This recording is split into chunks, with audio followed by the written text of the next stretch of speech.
Africa Addio.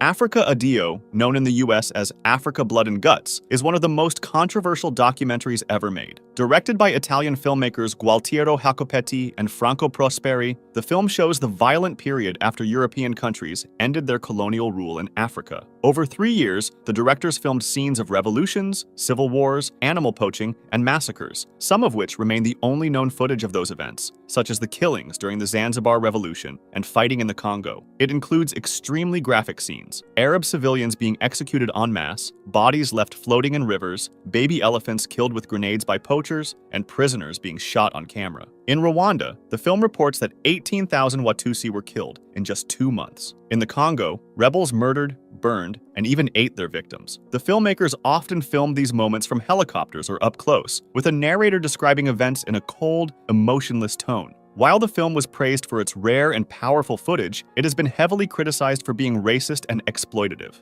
Many viewers and critics felt it showed African people as violent and savage, without proper historical context. The American version cut out much of the background information, leading Jacopetti to call it a betrayal. At one point, he was even arrested because authorities believed he filmed a real execution just for the film, but he was later found not guilty. Critics like Roger Ebert called the film racist and offensive, and some accused the directors of staging scenes, though Jacopetti and Prosperi denied this. Children Underground. Children Underground, directed by Edith Belsberg, is a heartbreaking documentary about homeless children living in the subway tunnels of Bucharest, Romania, after the fall of communism. The film follows 5 kids, Christina, Macarena, Mihai, Anna, and Marian, as they try to survive in a world filled with poverty, addiction, and violence. There is no voice-over or commentary. The camera quietly watches as the children beg for money, fight with each other, sniff Orlac, a toxic substance used to get high, and sleep on cold concrete floors. Christina, age 16, is the group's leader. She dresses like a boy for protection and has become tough after years in a violent orphanage. Macarena, 14, is extremely fragile, addicted, confused, and disconnected from her past. Mihai, just 12, is thoughtful and hopes for a better life. The film shows their pain and trauma without trying to shock the viewer. Instead, it gives an honest look at how these children have been forgotten by society. Sadly, what happened to the children after the film is just as tragic. Christina remained addicted and lost her children. Macarena's fate is mostly unknown. Mihai had a brief period of stability, then returned to the streets, and Marian was placed in a shelter and judged able to recover. The Gift. The Gift, directed by Louise Hogarth, is a disturbing documentary that looks into the hidden world of bug chasing, a practice where some gay men deliberately try to get infected with HIV. The film follows 2 men, Doug and Ken Boy, who openly talk about their decision to seek what they call the gift of HIV.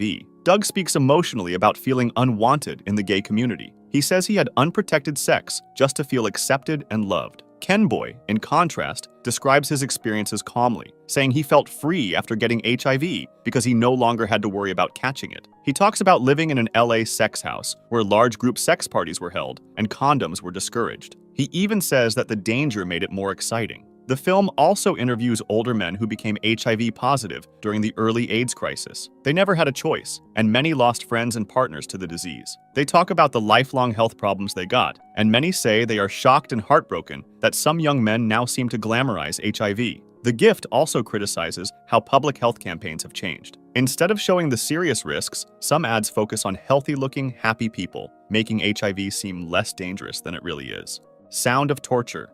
Sound of Torture is a 2013 documentary that captures one of the most underreported human rights crises in recent times. Directed by Israeli filmmaker Karen Sheo, it follows Marina Stefanos, an Eritrean journalist and human rights activist, as she uses her Stockholm-based radio program, Voices of Eritrean Refugees, to expose the brutal kidnapping and torture of Eritrean refugees. These refugees, fleeing the dictatorship in Eritrea and crossing through Sudan into the Sinai Desert, are often intercepted by traffickers, many affiliated with Bedouin smugglers. Held in torture camps, the victims are forced to call their families using cell phones provided by their captors, pleading for ransom amounts between $15,000 and $40,000. Estefanos receives and records some of these calls, airing them live to the world. What listeners hear are not just voices, but the actual sounds of people being tortured as they cry, scream, and beg in real time.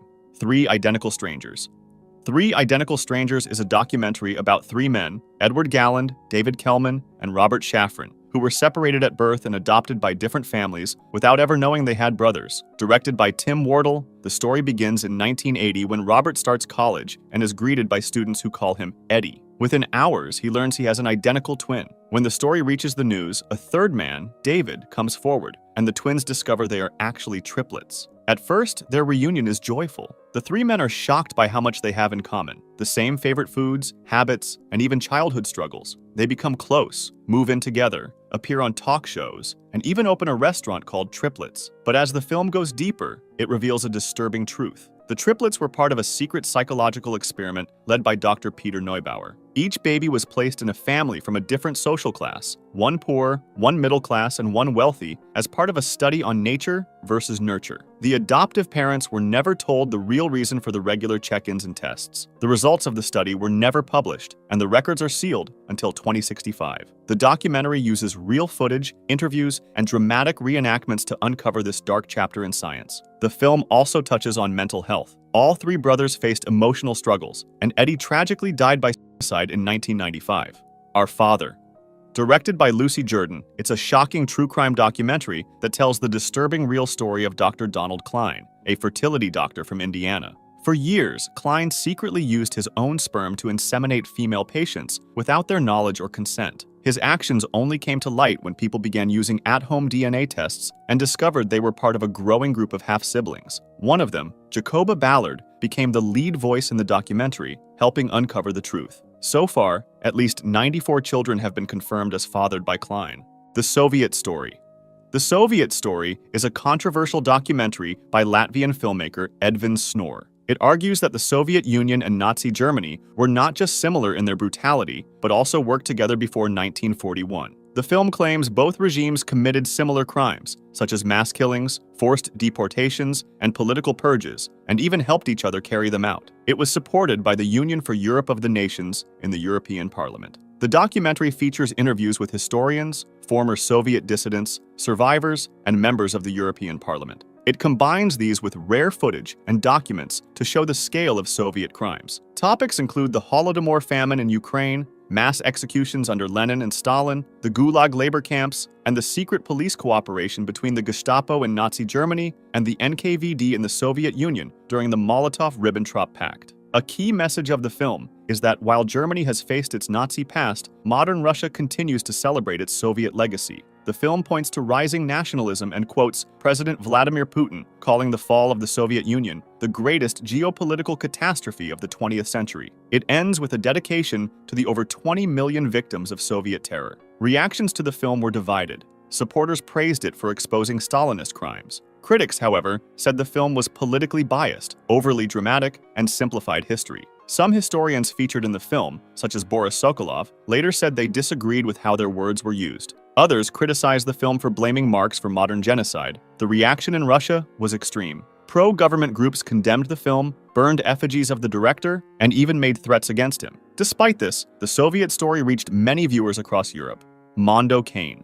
Mondo Cane is the film that created the Mondo genre, a type of shock documentary made to disturb and surprise viewers by showing strange or taboo cultural practices from around the world. It moves from pigs being beaten in Papua New Guinea to geese force-fed for foie gras in France. Although shown as a documentary, many scenes were staged or exaggerated to create a stronger emotional reaction. That's because the film focuses more on shock than on explaining what is happening. This can also be said because of the crazy contrasts in the film. One moment shows a peaceful pet cemetery in California. The next shows women in New Guinea being force-fed to gain weight. The soundtrack, especially the theme song More by Riz Ortolani and Nino Oliviero, became famous around the world. Its calm, beautiful sound is in contrast with the often disturbing images on screen, making it even more disturbing. Mondo Cane was a big success and inspired many similar films over the next decades, but it also caused a lot of controversy. Critics said it was racist, fake, and exploitative, especially in the way it showed non-Western people and cultures.